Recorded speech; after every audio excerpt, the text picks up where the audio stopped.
More than 6,000 copies of the Da Vinci Code, one of the best-selling books of the century, being pulped in the name of art.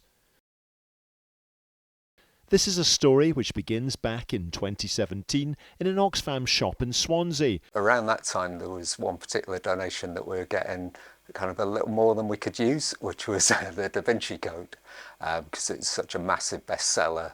Made this like pile of Da Vinci Codes by the counter, which said, yeah, you could give us another Da Vinci Code, but to be honest, we'd rather have your vinyl. The sign went viral and caught the eye of the Turner Prize nominated artist David Shrigley. So that sparked my imagination in the sense that I was like, I want those. I don't know why, but I want them. His team began to search.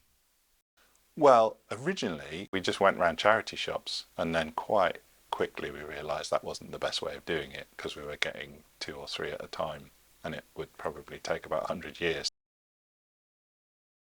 We made inquiries, and there is a recycling place where all the unwanted books go, and they had an almost limitless number. With the help of the plant in Oxford, David Shrigley now had 6,000 Da Vinci Codes. But what to do with them? I read 1984 again, having read it years ago.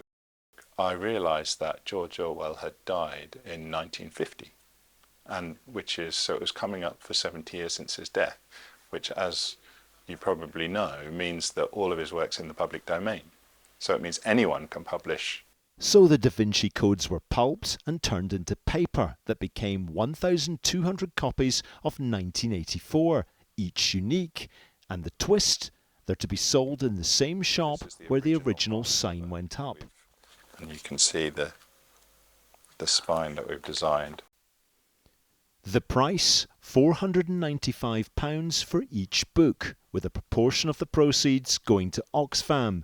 And there is already another book the shop is close to turning away. Probably what it is at the moment is the Richard Osman series, you know, the Thursday Murder Club stuff. David Shrigley promises that he will not be collecting them. Colin Patterson, BBC News, Swansea.